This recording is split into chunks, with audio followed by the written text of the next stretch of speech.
Welcome to social post నేను Nihal. So ఈరోజు market కనుక మనం చూసుకున్నట్లయితే మొత్తం ఒక నెగిటివ్లా కనుక మనకు కనిపిస్తుంది, మొత్తం బేరిష్గా మనకు కనిపిస్తుంది. దీనికి రీజన్ ఏమై ఉండొచ్చు, దీని గురించి మాట్లాడడానికి రేవంత్ చల్మల గారు ఉన్నారు. సార్తో మనం మాట్లాడదాం. Hello sir, welcome to social post. Hello అండి సార్, ఈరోజు మార్కెట్ కనుక మనం చూసుకున్నట్లయితే మొత్తం నాకు బేరిష్గా అయితే కనిపిస్తుంది. దీనికి రీజన్ ఏమై ఉండొచ్చు సార్? సో మార్కెట్ గత వారం రోజుల నుంచి విపరీతమైన నెగిటివ్లో కనపడుతుంది. లిటరల్గా ఇన్వెస్టర్స్ అందరికీ మళ్ళీ ఏదైనా మార్కెట్ క్రాష్ వస్తుందా అనే స్థాయిలో మార్కెట్లో కరెక్షన్స్ జరుగుతున్నాయి. నిఫ్టీ అయితే దాదాపుగా ఈ వారం కోర్స్ మనకి గత 2 వారాల నుంచి కూడా కరెక్షన్ ఉంది. January month was extremely bad practically speaking. ఈ ఒక్క వారంలో నిఫ్టీ మనకి దాదాపుగా 2.5% వరకు కూడా ఫాల్ అయింది. అండ్ అదే మనం మంత్ టు మంత్ అంటే మనం జనవరి 1 నుంచి ఈ రోజు వరకు చూసుకున్నా కానీ దాదాపుగా 4% నిఫ్టీలో ఫాల్ కనిపించింది. అసలు mid cap and small cap అయితే ఈ ఒక్క వారంలోనే దాదాపుగా 4.5% ఈచ్ కరెక్షన్స్ జరిగినట్లయితే స్మాల్ క్యాప్ ఈ మంత్లో దాదాపు 8% కరెక్షన్ జరిగింది. అసలు 8% కరెక్షన్ ఇస్ హ్యూజ్. 10% కరెక్షన్ జరిగితే డిప్ జరిగింది, డిప్ వచ్చింది, బై చేద్దాం అనే రేంజ్లో జనాలు అందరూ చూస్తూ ఉంటారు. సో ఓవరాల్గా మనకి ఇప్పుడు స్మాల్ క్యాప్ మాత్రం బియర్ టెరిటరీలో ఉంది. యూజువల్గా మనం 20% అండ్ అబోవ్ కరెక్ట్ జరిగి క్లోజింగ్ దాని బిలో ఉంది అని అంటే దాన్ని బియర్ టెరిటరీ అని అంటాం. సో బియర్ టెరిటరీలో మనకి స్మాల్ క్యాప్ అయితే ఎవిడెంట్గా కనపడుతుంది. మిడ్ క్యాప్ కానీ మిగతా అన్నీ కూడా mid cap from this peak hardly 7%. So it is not in bear territory. And Nifty is also not in bear territory. Hardly దాని పీక్ నుంచి గట్టిగా 4.5%. So whatever the correction has happened only this month. పడ్డది లేచింది ఈ మంతే. But small cap condition అది కాదు. క్లీన్ బియర్ టెరిటరీలో స్మాల్ క్యాప్ అయితే సర్వైవ్ అవుతుంది. సో బేసిక్ ఇప్పుడు మార్కెట్లో ఎంత కరెక్షన్ గురవడానికి గల కారణం ట్రంప్ నోటుదూల అని మనం క్లియర్గా చెప్పొచ్చు. ఒకరోజు గ్రీన్లాండ్ అటాక్ చేస్తా అంటాడు, నాకు అది కావాలంటున్నాడు, ఇది కావాలంటున్నాడు. మార్కెట్లో అన్సర్టనిటీస్ వస్తున్నాయి.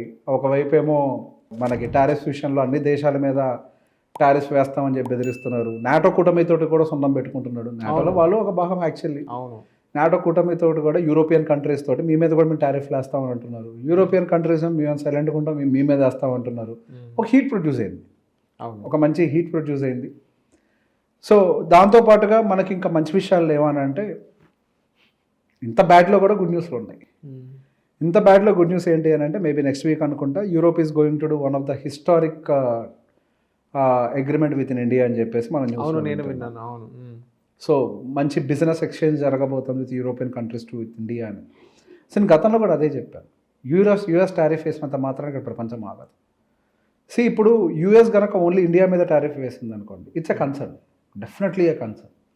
ప్రపంచ దేశాలన్నీ బాగానే ఉన్నాయి. సో ఇండియా మీద ఒక్కదాని మీద టారిఫ్ వేసింది కాబట్టి యూఎస్ విల్ డీల్, అంటే US business people will deal with the other country business people. అంతే. నువ్వు అందరినీ టారిఫ్లు వేస్తాను బెదిరిస్తే నీతో ఎవరు బిజినెస్ చేస్తారు? That's what exactly is going to happen in the next coming days. Already మనం యూకేతో చేసి ట్రేడ్ డీల్, ఇప్పుడు యూరోప్ ముందరకు వస్తుంది ట్రేడ్ డీల్కి. చైనా తోటి ఎప్పుడు కొట్టుకునే మనం వాళ్ళతో కూడా ఏదో డీల్ చేసుకోవాలని చూస్తాం. అవును, వాళ్ళు కూడా ముందుకు వస్తున్నారు కదా, ఇంట్రెస్ట్ చూపిస్తున్నారు కదా. ఇందులో బ్యాడ్ ఏముంది? ట్రంప్ ఒకటి తీసేస్తే అన్ని గుడ్ న్యూస్ అనుకోవచ్చు. ఎగ్జాక్ట్లీ. కాకపోతే ఏంటంటే అది పెద్ద ఎకానమీ కాబట్టి ఫర్ నౌ వాళ్ళ యొక్క ఇంపాక్ట్ మనకి పెద్దతను కనపడుతుంది. అంతే, వాళ్ళ ఇంపాక్ట్ పెద్దతను కనపడుతుంది. At the same time FIs కూడా కొద్దిగా ప్యానిక్ అవుతూ ఉంటారు.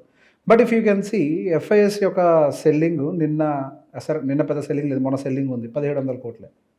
ఇప్పుడు బుధవారం రోజు నిన్న కొద్దిగా రికవరీ ఉంది. Still they are 2500 crores. మొత్తం రికవరీ 95% రికవరీ అయినది. మొత్తం నిన్న కొంత రికవరీ వచ్చింది, ఇవాళ మొత్తం కొట్టేసింది. అవును, దాదాపుగా 25,000 టెస్ట్ చేసి 25,000 సైకలాజికల్ సపోర్ట్ దగ్గర ఆగింది. సో మార్కెట్స్ ఇంకెక్కడ దాకా వెళ్ళొచ్చు, ఇంకెక్కడ సపోర్ట్ తీసుకోవచ్చు అని అంటే టు మై ఎస్టిమేషన్, నేను అనుకోవడం 24,500 ఇప్పుడు కాదు, నాకు తెలిసిన సంవత్సరం అవుతుంది చెప్పి 24,500 అనేది మేబీ నాకు ఒక మంచి స్ట్రాంగ్ సపోర్ట్ కింద యాక్ట్ అవ్వచ్చు. గతంలో కూడా అక్కడ సపోర్ట్స్ ఉన్నాయి. అంటే మనకి అంటే 2025లో కూడా మార్కెట్ పైకి వెళ్ళి రీట్రేస్ అయినప్పుడు 24,500 దగ్గర సపోర్ట్ తీసుకుంది. ఈసారి కూడా అక్కడ దాకా కూడా పోద్దన్న నమ్మకం నాకు లేదు. 25,000 whatever the low that has been made today maybe the last, if not 24,500 I expect. వచ్చే వారం I believe market will recover. We have to understand ఈరోజు మార్కెట్ ఎందుకు అంత పడ్డది. ఒకవైపు గ్లోబల్ అన్సర్టనిటీస్ ఉన్నాయి. ట్రంప్ రాత్రి కల్లోకి ఏదో వస్తే పొద్దున్న లేసి మైక్ పట్టుకొని చెప్తున్నాడు అదే మాట. అసలుకే 3 రోజులు సెలవులు ఉన్నాయి, Saturday Sunday, Monday is also holiday, 26th of January. ఈ 3 రోజుల్లో చాలా కళ్ళు వస్తాయి ఆయనకి. కళ్ళు వచ్చిన ప్రతిసారి మైక్ పట్టుకుని ఏదో ఒకటి మాట్లాడుతున్న భయం మార్కెట్కి ఉంటుంది సార్. కానీ మొన్న రీసెంట్గా కూడా ట్రంప్ ఒక మాట స్టేట్మెంట్ అంటే పాస్ చేయడం జరిగింది. Modi is my best friend, so నేను మోడీ ఒక మంచి డీల్తో ముందుకు రాబోతున్నాం అన్నట్టుగానే ట్రంప్ చెప్పారు. మనం ఆర్టికల్స్లో అవి మొత్తం చూసాం. సో దీన్ని బట్టి కూడా మనం అర్థం చేసుకోవచ్చు, ఒక మంచి పాజిటివ్ సైన్ కూడా అర్థం చేసుకోవచ్చు కదా. ఏమీ లేదు, ఆ రోజు అట్లా కలొచ్చింది అంతే.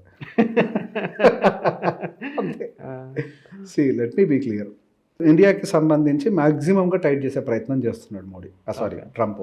ఇండియాకి H1B వీసా ఇంపాక్ట్ ఎవరి మీద పడుతుంది? ఎక్కువ గట్టిగా పడింది ఇండియా మీదే కదా ఎక్కువ ఇంపాక్ట్ పడ్డది. See whatever he is doing is good for India. ఇదంతా టెంపరీ ఇష్యూనే. వీఆర్ రీస్ట్రక్చరింగ్ మన ఎక్స్పోర్ట్స్ని, మన బిజినెస్ ఆపరేషన్స్ని రీస్ట్రక్చర్ చేస్తున్నాం. You close the gate, I will open another gate. నువ్వు ఒక గేట్ మూయగానే మేము యూకేతో గేట్ ఓపెన్ చేసాం, యూరోప్తో ఇంకో గేట్ ఓపెన్ చేయబోతున్నాం, రేపు చైనాతో కూడా ఇంకో గేట్ ఓపెన్ చేస్తాం. We have very good potential to open gates with other countries. The problem in the world is with Trump, not with India. So ఒక రోజు ఆయన ఇప్పుడు మీరు చెప్పిన మాట ఏదైతే ఉందో గత సంవత్సరాల్లో 10 సార్లు చెప్పుంటాడు. నేను ఆయన సోషల్ మీడియా చెప్పాడు కదా, 10 సార్లు చెప్పుంటాడు. చూసా, వారంలో మళ్ళీ మారింది టోన్. చెప్పే కదా, ఆ రోజు రాత్రికి ఆ కాల్ వస్తుంది, అది మాట్లాడతాడు అంతే, అంతమించి ఏముండదు. So what ever he's doing is good for India లాగే చూడాలి. ఓకే, టెంపరీగా ఇప్పుడు ఇన్వెస్టింగ్లో పడ్డది అయితే ఏంటి, కొనుక్కో, బై మోర్, డిస్కౌంట్లో వచ్చింది కదా, రికవర్ అవుతుంది. సెంట్రల్లో ప్రైస్ డ్రాప్ అనగానే క్యూ కడతాం కదా, మరి స్టాక్ మార్కెట్లో ప్రైస్ డ్రాప్ అంటే ఎందుకు భయపడతాం? భయపడిన అవసరం లేదు. స్టాక్ మార్కెట్లో ప్రైస్ డ్రాప్ అయింది, we have to buy more. బిజినెస్లో ఏమైనా షట్ డౌన్ చేశారా? టీసీఎస్కి ఏమైనా తాళాలు పడ్డాయా? డాక్టర్ రెడ్డిస్ ఏమైనా లాక్ అయిందా? లేదు కదా. It's a temporary issue, it will resolve. ఒకటే దేశం అన్ని దేశాలతో సున్నం పెట్టుకొని ఎంతకాలం సర్వైవ్ అవుతారు? నాట్ ప్రాక్టికల్లీ పాసిబుల్ కదా. Let him do whatever he can. ఇండియాతో సున్నం పెట్టుకోవడం వల్ల నష్టం జరిగేది వాళ్ళకే. India will have other options to explore, and surprisingly even UK is focusing more on India. Right, నిజం కదా. Europe is focusing on India. India దగ్గర మైన్స్ ఉన్నాయి,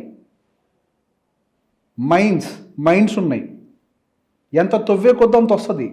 అవును, నేను తవ్వుకోను అంటే అది వాళ్ళ problem. We don't have any issues, we will rebound. It's a sales drop, పడ్డది అంతే. ఇప్పుడు డ్రాప్ అయింది, నేను ఇందాక నీ దగ్గర కూర్చొని ట్రాన్సాక్షన్ ఒకటి చేసి అట్లా, అవునా? అవును. డ్రాప్ అయితే నా క్లయింట్స్ ఏం చేస్తున్నారు?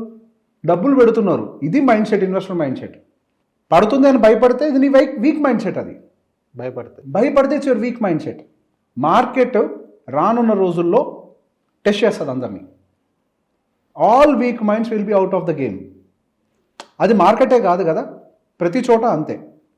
ఎగ్జామినేషన్స్ కండక్ట్ చేసేది ఎందుకు?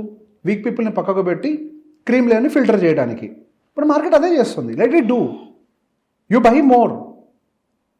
నువ్వు ఒక సంవత్సరం టార్గెట్ కోసం మార్కెట్లోకి వచ్చి డబ్బులు పెట్టంటే అది నీ తప్పు. నువ్వు వచ్చింది లాంగ్ టర్మ్ కోసం, క్లారిటీ నీకు ఉంది కదా, పెట్టు. ఎంత పెడితే అంత మంచిది. ఓకే, సేల్లో నడుస్తుంది, నేనైతే హ్యాపీగా కొనుక్కుంటా. ఏమవుతుంది? మార్కెట్ మళ్ళీ రికవర్ అవుతుంది. టు మై ఎస్టిమేషన్, ఇది నా ఎస్టిమేషన్. నెక్స్ట్ వీక్లో మార్కెట్ 25,500 దగ్గర ఉంటుంది. ఓకే, అది మీ ఎస్టిమేషన్? అది నా ఎస్టిమేషన్. ఇప్పుడు పడ్డది కదా, నాకు తెలిసి అసలు దాదాపుగా మనకి మంగళవారానికి చాలా రికవరీ వస్తుంది మార్కెట్లో. ఫిబ్రవరి 1వ తారీఖు రాబోతుంది. ప్రీ బడ్జెట్ ర్యాలీ ఉంటుంది కదా. అవును, ప్రీ బడ్జెట్ ర్యాలీ ప్రకారం 25,500 దాకా వెళ్ళొచ్చు. 25,500 ± 150 పాయింట్స్లో ఎక్కడైనా క్లోజ్ అవ్వచ్చు. To my estimation. Ahead of budget ఇది జరగదు, బడ్జెట్కి ముందు కదా. దెర్ ఆర్ ఎస్టిమేషన్స్, కొంత పాజిటివ్గా జరుగుతుంది ఈసారి అని. మరి ఎందుకు పడుతుంది లాజికల్లీ? ఇప్పుడు ఎందుకు పడ్డది అంటే 3 days హాలిడేస్ ఉన్నాయి. 3 days హాలిడేస్లో పొజిషన్స్ అన్వైండ్ చేస్తారు players. Okay, they don't take risk, they don't carry there positions.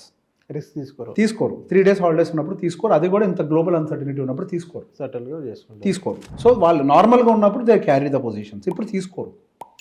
They better wind up their positions and reopen their positions on Tuesday morning. అప్పుడు రికవర్ రావడానికి possibility ఉంటుంది. Possibility ఎక్కువ ఉంటుంది. మళ్ళీ re-enter అవుతారు పొజిషన్స్ని. I believe budget వస్తుంది కాబట్టి మంగళవారం రోజు, మళ్ళీ మంగళవారం కూడా ఒక వీడియో చేస్తాం కదా, ఆ రోజు మాట్లాడుకుందాం. నీ మాట గుర్తుపెట్టుకోండి. PSUs and government sector related stocks rally అవ్వడానికి పాసిబిలిటీ కనిపిస్తుంది. ఎందుకు? బడ్జెట్ వస్తుంది కదా. బడ్జెట్ వస్తే ఫస్ట్ వాటికే కదా ఊపిరంది. అవును అవును. Yeah, there is a probability PSUs already rally అవుతున్నాయి, ఇంకా కూడా ర్యాలీ అవ్వచ్చు. ఓకే ఓకే అది okay. So thank you sir, మా సోషల్ పోస్ట్. Most welcome.